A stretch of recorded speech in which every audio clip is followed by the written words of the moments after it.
हैं कि हनुमान जी के श्री चरणों में बैठ करके हम सभी को यज्ञ नारायण के दर्शन हो रहे हैं और संग संग श्रीमद राम जी की पावन कथा का रसपान करने का सुंदर सा अवसर प्राप्त हो रहा है।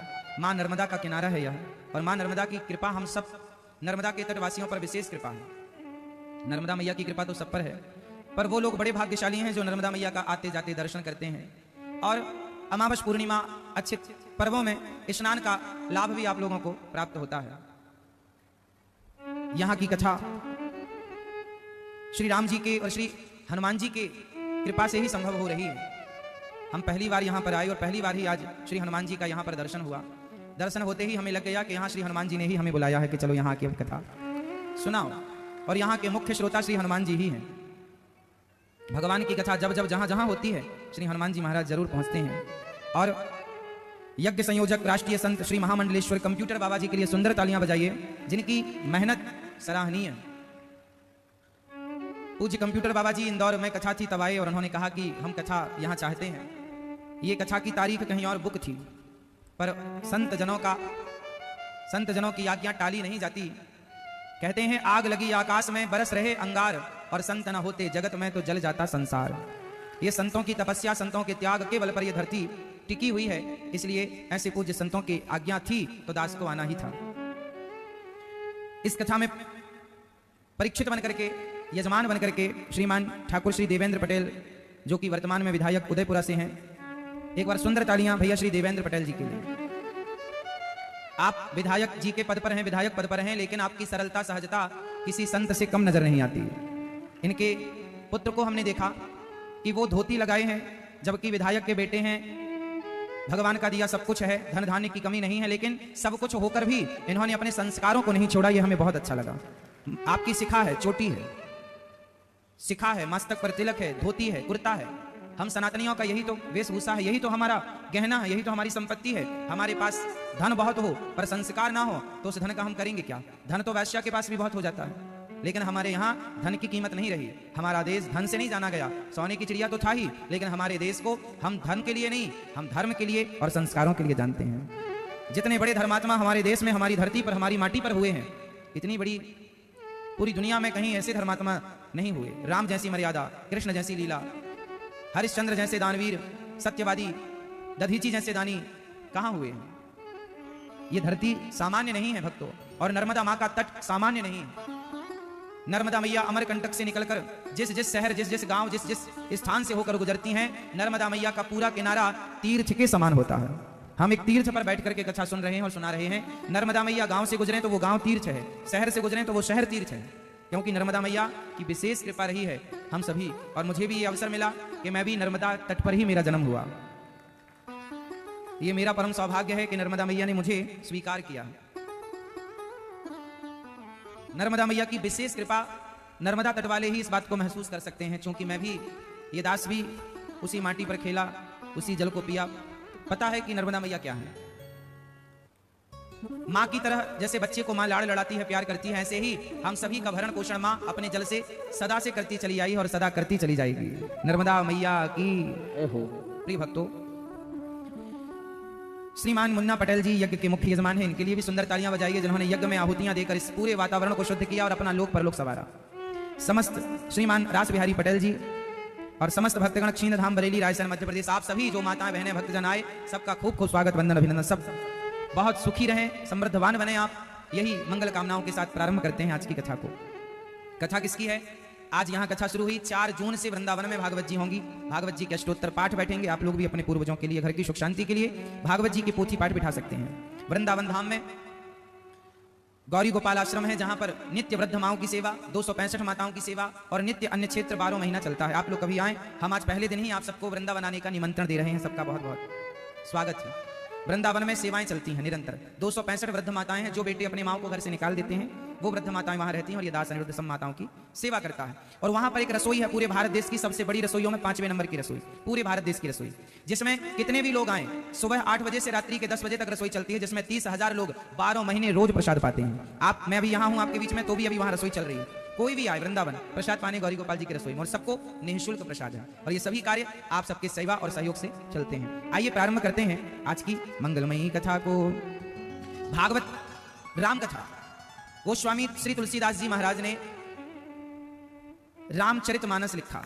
श्री वाल्मीकि जी ने लिखा रामायण।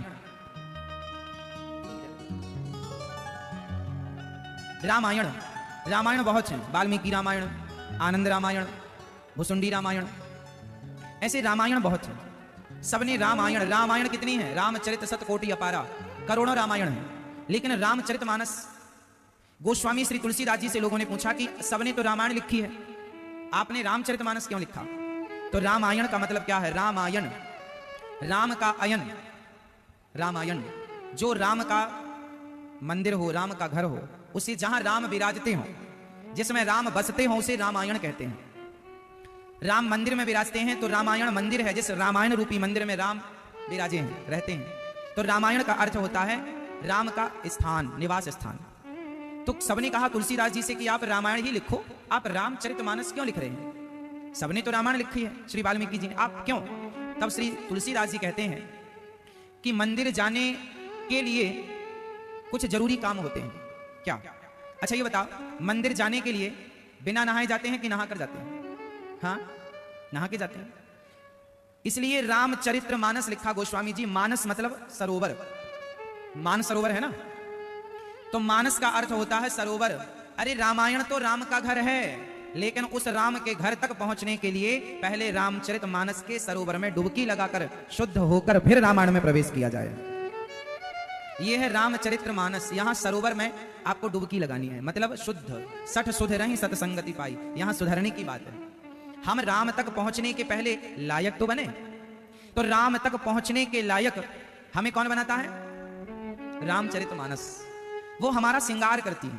जैसे दुल्हन शादी के लिए जब स्टेज पर जाती है, मंच पर जाती है, तो वो श्रृंगार करके तैयार होकर जाती है, कोई ऐसी थोड़ी चली जाएगी।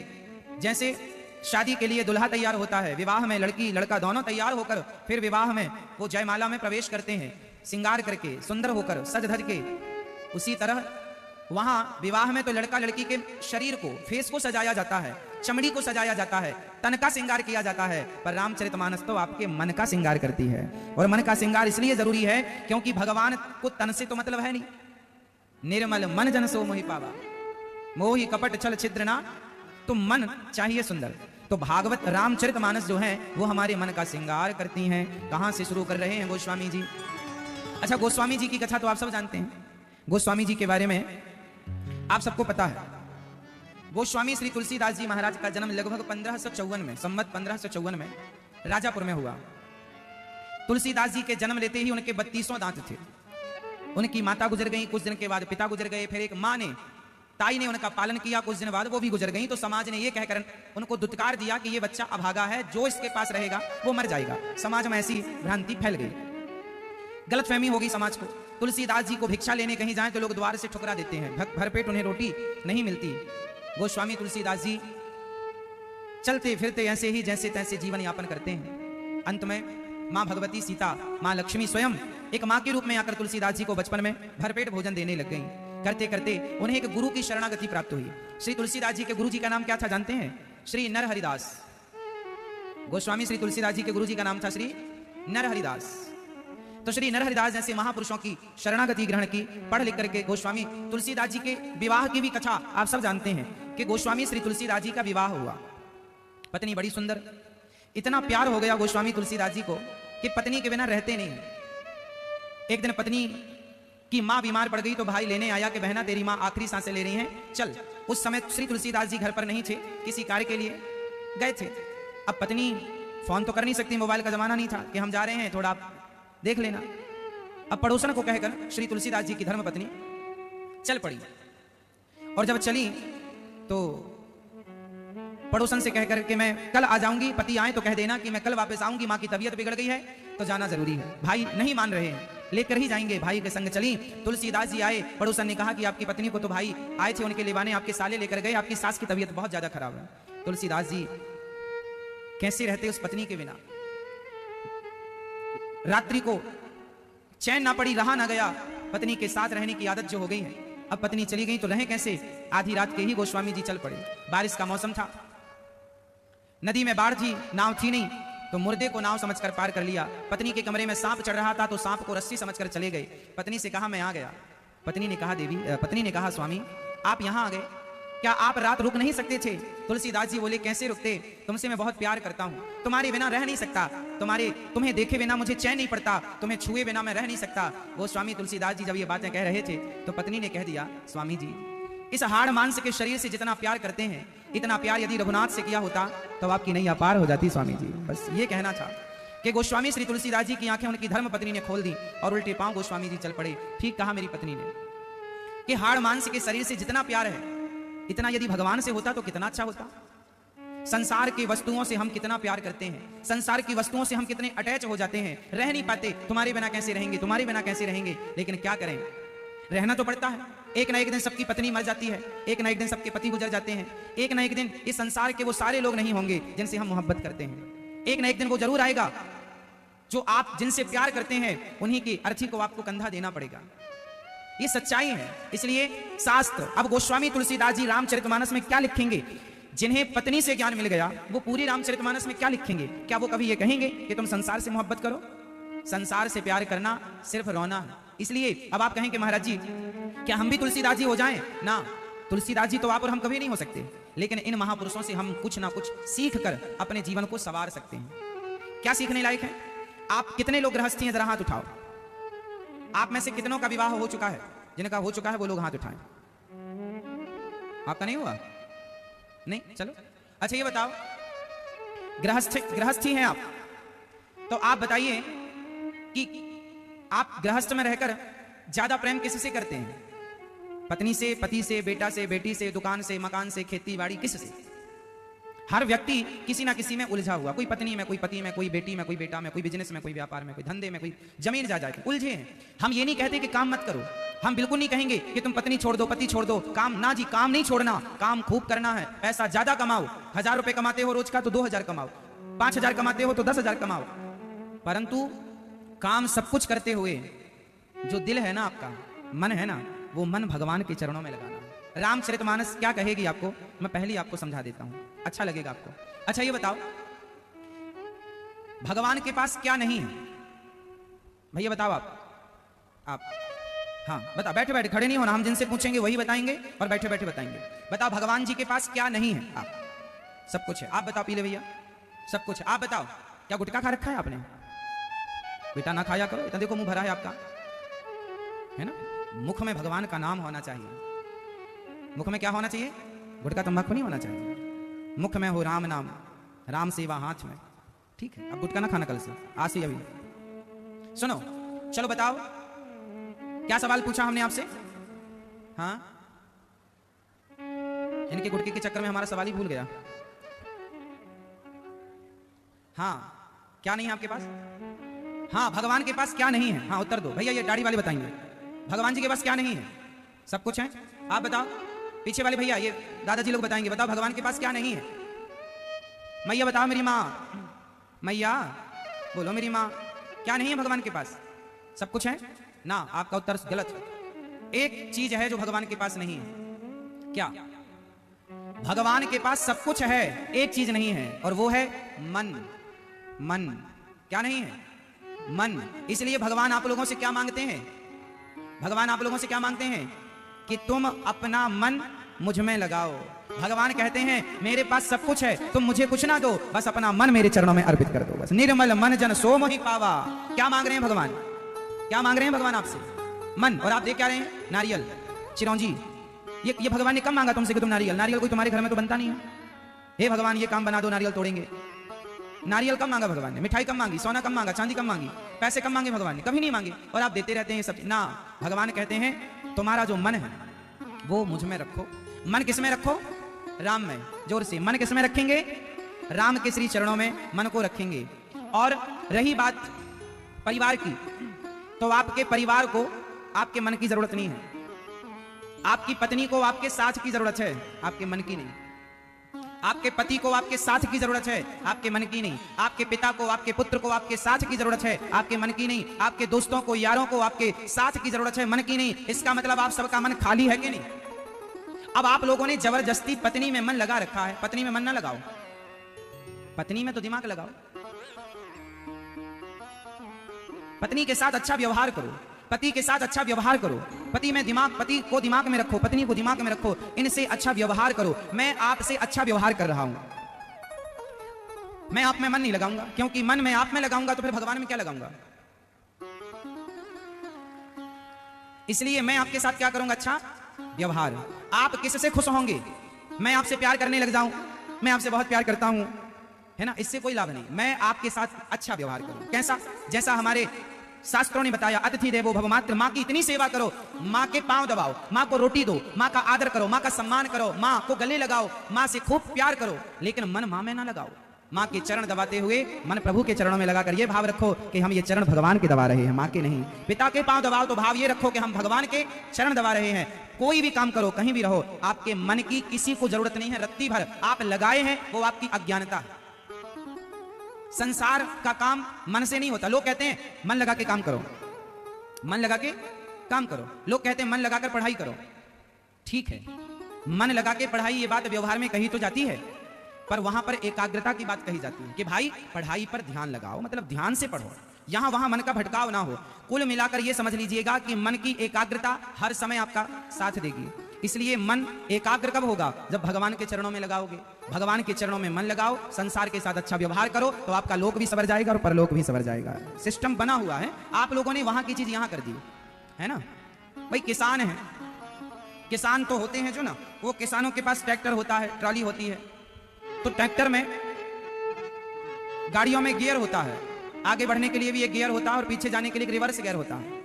तो ये आपको पता होना चाहिए कि किस गियर से गाड़ी आगे जाती है और किस गियर से गाड़ी पीछे जाती है। अब आपने पीछे का रिवर्स लगा रखा है और कह रहे हैं गुरुजी हमारी गाड़ी तो आगे जा ही नहीं रही है, हमारी गाड़ी तो आगे जा ही नहीं रही। भैया गियर बदलो ना। अब आप बताओ कि आपका मन किस गियर में फंसा हुआ है।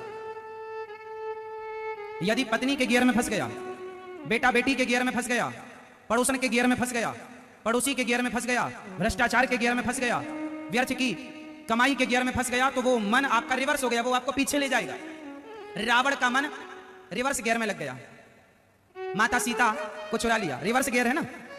सोने की लंका में रहने वाला रावण का जब रिवर्स गियर लगा तो गाड़ी आगे गई कि पीछे आ गई। बोलो बोलो। जिस रावण से देवता थरथर कांपते थे, कर जोरे सुरदि विनीता प्रकुटि बिलोकत सकल सभीता, वो रावण जिसका डंका बजता था इंद्र के पास स्वर्ग में, वो रावण, उसके घर में रहा ना को कुल रो बनिहारा, कोई रोने वाला नहीं बचा, क्योंकि किस गियर में उसका मन फंस गया, रिवर्स। बोलो हाँ, रिवर्स में गया। तो आपका मन किस गियर में लगा है, पत्नी में लगेगा, पति में लगेगा, परिवार में लगेगा तो ये रिवर्स ले जाएगा और भगवान में लग जाएगा। विभीषण का मन भगवान में लगा तो घास की झोपड़ी में रहने वाले विभीषण को लंका का राजा बना दिया मेरे राम ने। ये आगे का गियर 5 नंबर पे चल रही गाड़ी। क्यों जी, विभीषण की गाड़ी कितने में चली, 5 नंबर पे, और रावण की गियर रिवर्स लग गया। ऐसे ही सुग्रीव और विभीषण का देख लो आप, एक का गियर 5 नंबर पे चल रही गाड़ी है की और एक की रिवर्स।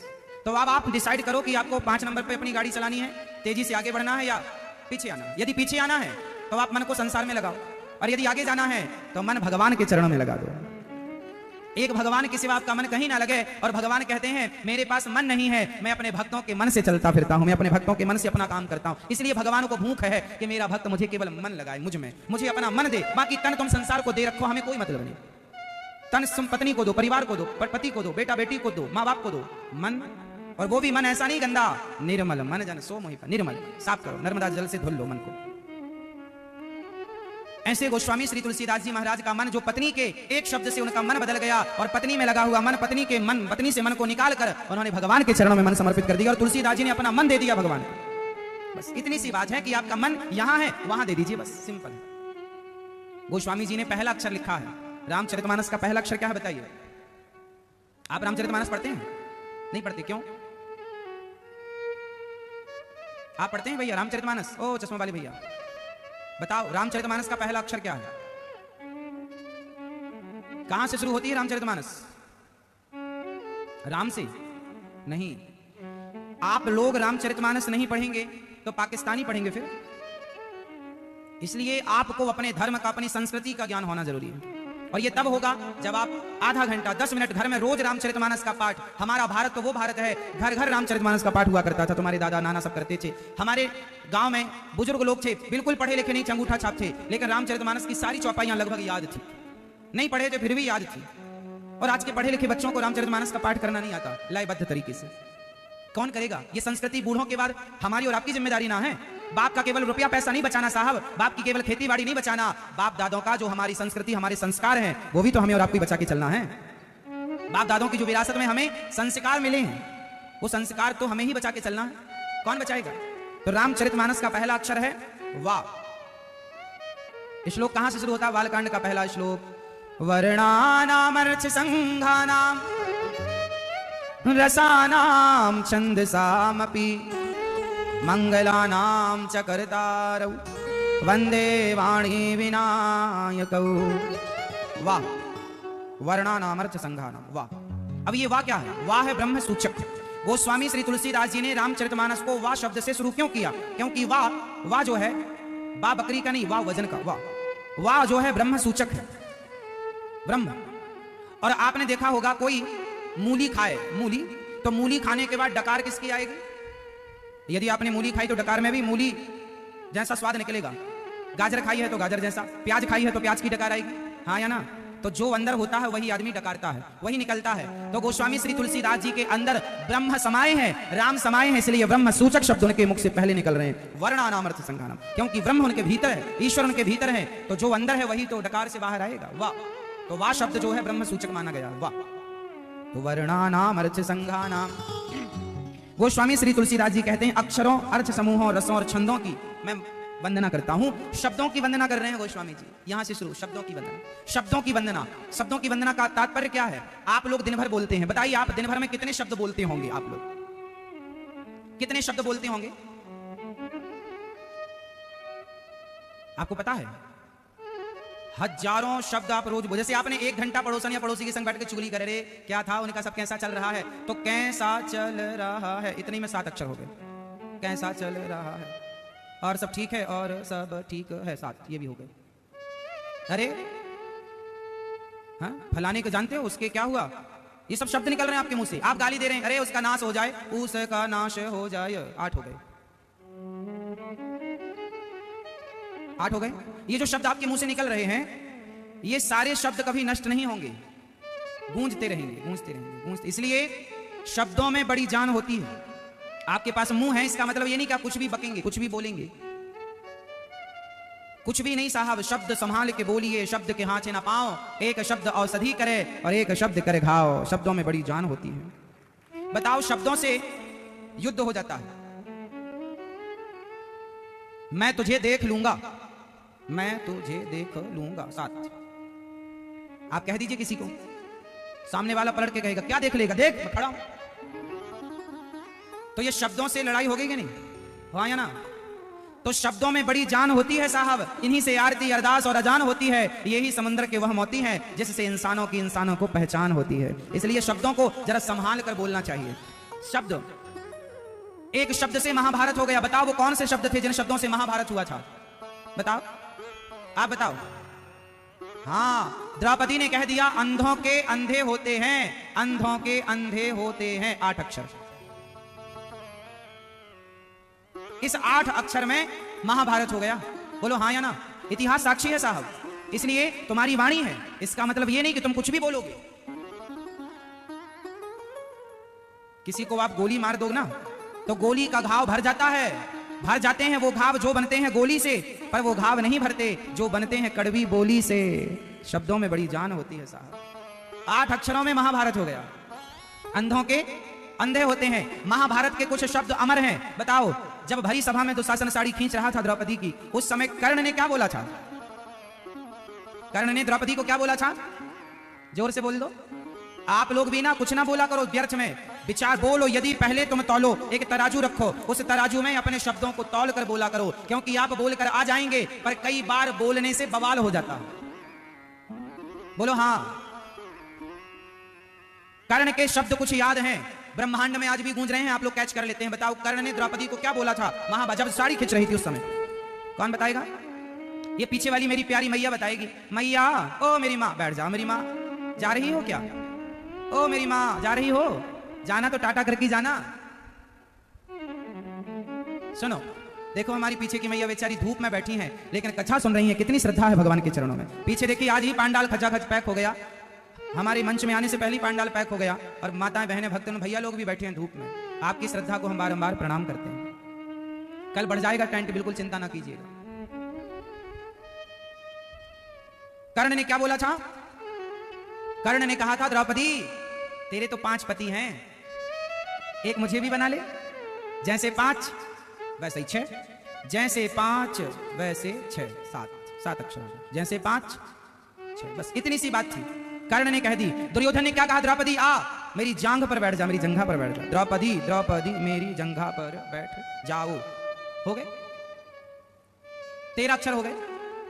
अर्थ क्या निकला? आज भी ये अक्षर गूंज रहे हैं। इसलिए गोस्वामी तुलसीदास जी सबसे पहले अक्षरों को प्रणाम करते हैं कि हे सरस्वती माँ, मेरी वाणी से ऐसा कोई अक्षर ना निकल जाए जिससे समाज में किसी भी प्रकार की अशांति हो। हे प्रभु ऐसी कृपा बनाए रखना कि मेरे शब्द जोड़ने वाले हों, मेरे शब्द तोड़ने वाले ना हो। मेरे शब्द सुई का काम करें, मेरे शब्द तलवारों का काम ना करें। इसलिए वर्णानाम अर्थ संघानाम रसानाम छंदसाम अपि मंगलानाम च कर्तारौ वंदे वाणी विनायकौ। शंकर जी को प्रणाम करते हैं। सीताराम गुणग्राम पुण्यारण्य विहारिणौ। भगवान राम के चरणों को प्रणाम करते हैं। उद्भव स्थित संहार कारणीं क्लेशहारिणीं, जो उत्पत्ति पालन और संहार करने वाले हैं, सारे क्लेशों को हरने वाले हैं, ऐसे श्री सीता सहित राम को हम बारंबार प्रणाम करते हैं। और गोस्वामी जी कहते हैं नाना पुराण निगमागम, सारे पुराणों का सार रामचरितमानस है। आप ये मत सोचना कि रामचरितमानस कोई मनमुखी है ना, वेद पुराणों का रहस्य सार गोस्वामी जी ने रामचरितमानस में पिरोया है। और स्वांतः सुखाय, अपने सुख अपने आनंद के लिए गोस्वामी जी कुछ लिख रहे हैं। क्या लिख रहे हैं? जो सुमिरत सिद्धि होय गणनायक करिवर वदन, करऊं अनुग्रह सोय बुद्धि राशि शुभ गुण सदन। जिनका स्मरण करते ही कार्य सिद्ध हो जाते हैं, ऐसे गणेश जी को पहला प्रणाम श्री तुलसीदास जी ने किया। गणेश जी को पहला प्रणाम। गणेश जी प्रथम पूज्य हैं। बोलो हाँ। अच्छा बताओ, गणेश जी दीपावली में गणेश जी और लक्ष्मी जी की पूजा क्यों होती है? भैया, ओ मेरी मैया, मैया सुन रही हो मेरी माँ? दीपावली क्यों मनाई जाती है पहले तो ये बताओ।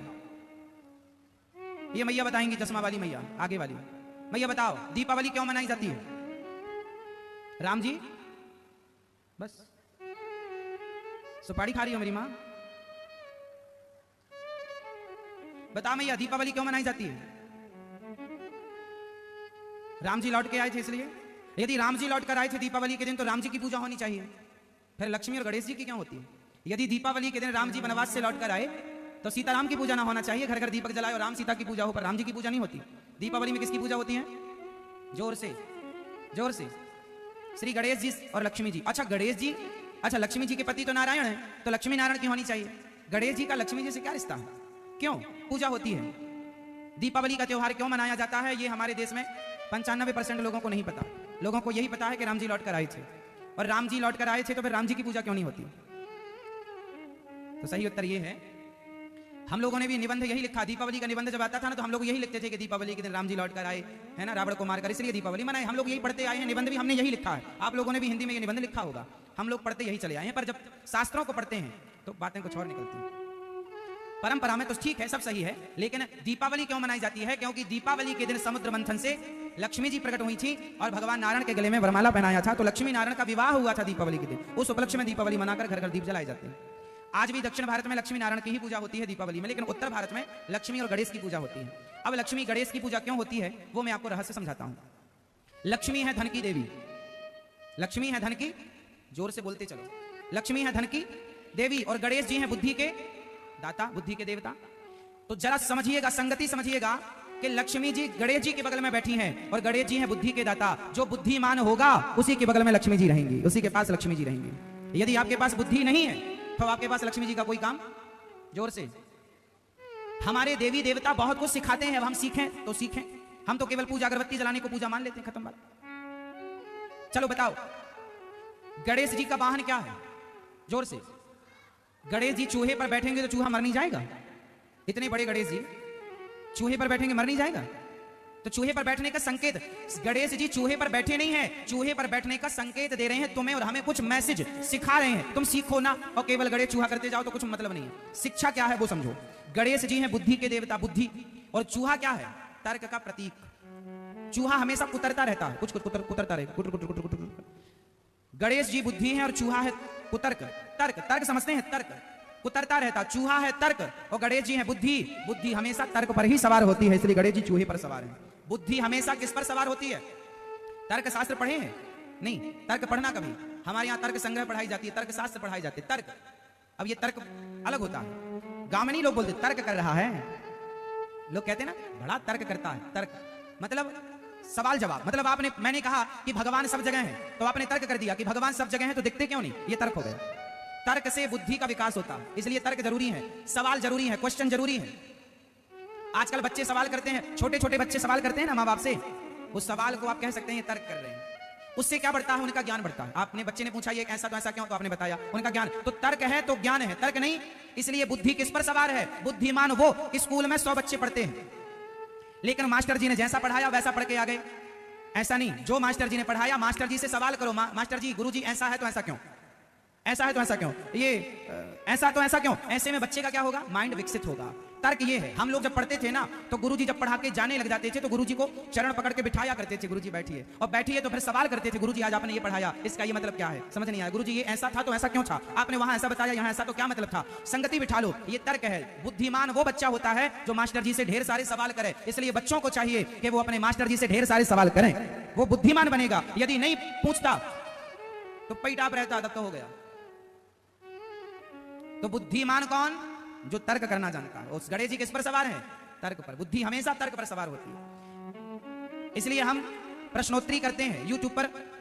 आप जाइएगा यूट्यूब पर, अनिरुद्धाचार्य टाइप कीजिएगा, मोबाइल पर चैनल खुल के आएगा, इस तरह से सब्सक्राइब कर लीजिएगा, शेयर कीजिएगा। हम प्रश्नोत्तरी करते हैं, जो कक्षा में सुनाते हैं उससे संबंधित कोई सवाल आपके दिमाग में हो तो आप पूछिएगा। क्या होगा? इससे हमारा भी नॉलेज बढ़ेगा और आपका भी ज्ञान बढ़ेगा। तो प्रश्न जरूरी है। अब कुछ लोग क्या कहते हैं, उनको डर लगता है, अरे हमसे कोई ऐसे ना पूछ ले कि हमको आए ना। भाई एक बात बताएं, सर्वज्ञ तो कोई नहीं है, मैं भी सर्वज्ञ नहीं हूं, हर विषय का ज्ञान मुझे नहीं है, पर जितना है वो भी तर्क करने से बढ़ेगा। आप सवाल करेंगे तो ज्ञान और बढ़ेगा, ना कि डरना चाहिए। इसलिए हमें खुलकर, आपके बच्चे सवाल करते हैं आपको उत्तर देना चाहिए। आप लोग क्या करते हैं, मुंह तू क्या पूछ रहा, चुप, ये कोई सवाल ना, सवाल सवाल उत्तर दो।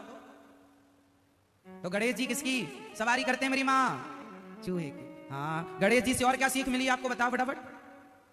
गणेश जी और क्या सिखाते हैं? गणेश जी का पेट बड़ा है, कान बड़े हैं। गणेश जी का मुंह किस किसने देखा है? जिसने देखा वो हाथ उठा सकते हैं। गणेश जी का मुंह किसने देखा है? जिसने देखा वो हाथ उठाएं, जिसने देखा वो हाथ उठाएं। बताओ कैसा मुंह है गणेश जी का? देखा ही नहीं आपने। गणेश जी का मुख दिखता ही नहीं है, सामने सूंड होती है, सूंड के अंदर ना मुंह होता है, कोई बगल से झांक के देखेगा तो दिखेगा। गणेश जी का मुंह नहीं दिखता, गणेश जी की सूंड दिखती है। हाँ, क्या संकेत है? गणेश जी के कान बड़े हैं और मुंह छिपा के रखा है, मतलब गणेश जी कहते हैं जो आदमी कानों को बड़े रखता है मतलब ज्यादा सुनता है, और मुंह को छिपाए रखता है मतलब बोलता कम है। कम बोलो, ज्यादा सुनो, स्वस्थ रहो और सुखी रहो। ज्यादा बोलोगे झगड़ा होगा। गणेश जी से शिक्षा ले लो, स्वरूप शिक्षा दे रहा है। अब तुम सीख लो तो सब सीख लो, नहीं सीखो तो कुछ नहीं सीखो। हाँ, गुटका ठीक कर लिया अपना, ठीक है। ऐसे गणेश जी को प्रणाम करते हैं। बोलिए गणेश भगवान की। अब आगे गोस्वामी जी लिख रहे, ये मैं हर दोहे सोरठे का चौपाई का अर्थ करते चल रहा हूं, आपको समझना है। एक बात को समझाने के लिए हमें आप लोग, अभी कथा तक हम पहुंचेंगे आगे, अभी शुरुआत गोस्वामी जी सबको प्रणाम कर रहे हैं तो हम भी सबको प्रणाम करें। गोस्वामी जी कह रहे, मूक हो ही बाचाल पंगु चढ़ही गिरिवर गहन, जासु कृपा सो दयाल द्रवहु सकल कलिमल दहन। मूक हो ही बाचाल।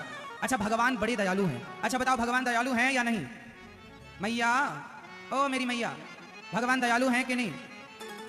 हाँ या ना? अच्छा बताओ, भगवान दयालु हैं या नहीं? हाँ दयालु हैं तो हाथ उठा के बताओ। कितने लोग मानते हैं कि भगवान दयालु हैं? पीछे वाले नहीं मानते? ओ मेरी प्यारी मैया, आप मानती हो? उठा लो हाथ। पीछे वाली मैया, इस तरफ वाली, मानती हो ना भगवान? अच्छा बताओ, भगवान दयालु हैं तो उन्होंने आपको दया करके क्या दिया?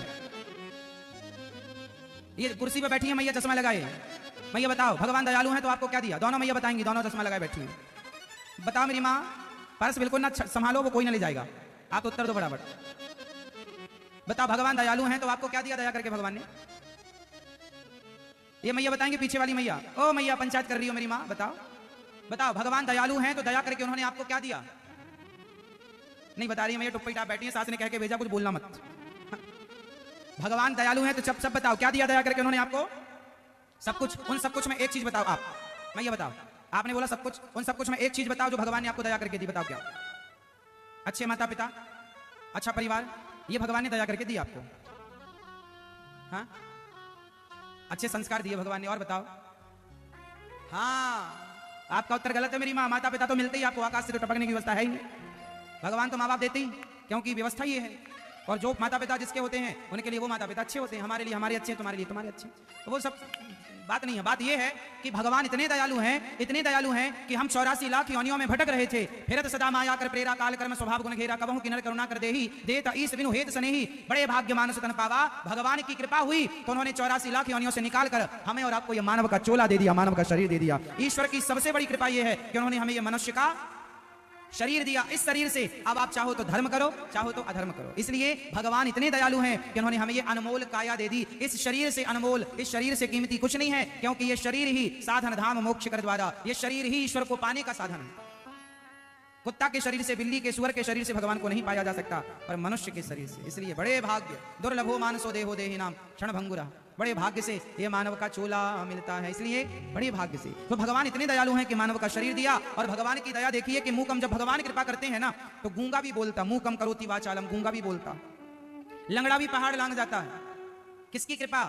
भगवान जब करें तो, भगवान कृपा करें तो प्रभु मुद्रिका मेली मुख माही, आगे आप बोलो, जलधि लांग गए। क्या अर्थ है इसका?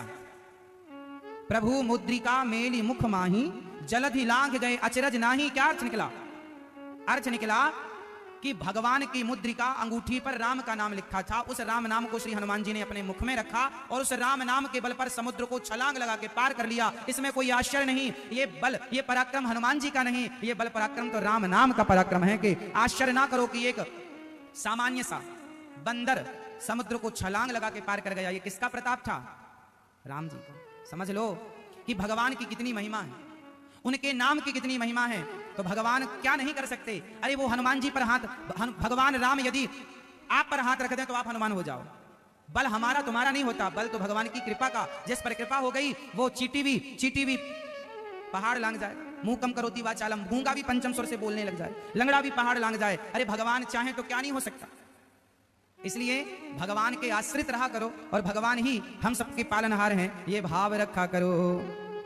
बंदाऊं गुरु पद पदों में परागा, सुरुचि सुवास सरस अनुरागा, अमीय मूरी मय चूरन चारु, समन सगल भव रुचि परिवार, सुकृति संभुतन विमल विभूति, मंजुल मंगल मोद प्रसूति, जन मन मंजु मुकुर मल हरणी, किए तिलक गुण गण बस करनी।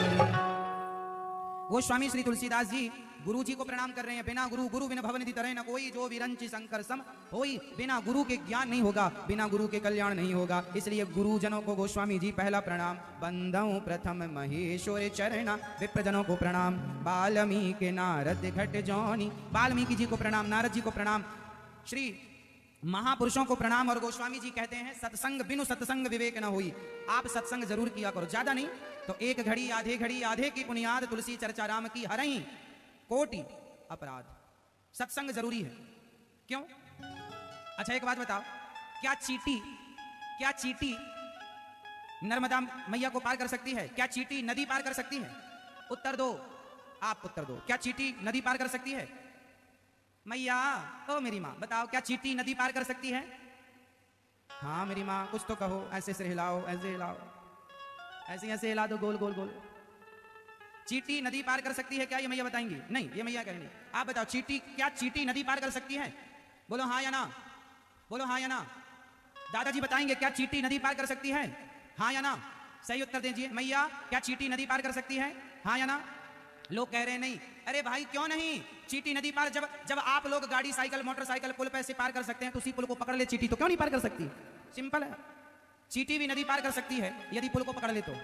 हमने ये थोड़ी कहा कि पुल से पार नहीं करना है, हमने तो ये कहा चीटी क्या नदी पार कर सकती है? बिल्कुल कर सकती है। पुल बना है, पुल पे चढ़ा दो, चीटी चली जाएगी, पार हो जाएगी।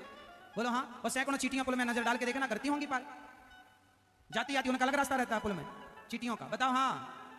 जैसे एक चीटी पुल के सहारे, सेतु के सहारे नदी पार कर सकती है, उसी प्रकार सत्संग वह सेतु है, वह पुल है जिस सत्संग के सहारे हम भवसागर को पार कर सकते हैं। इसलिए सत्संग जरूरी है। रोज थोड़ा सही भगवान नाम सत्संग करोगे तो भगवान से प्रेम होगा, और प्रेम होगा तो कल्याण होगा। जैसे नदी को पार करने के लिए सेतु चाहिए, उसी प्रकार सत्संग वह सेतु है जिससे हम भवसागर को पार कर लेते हैं।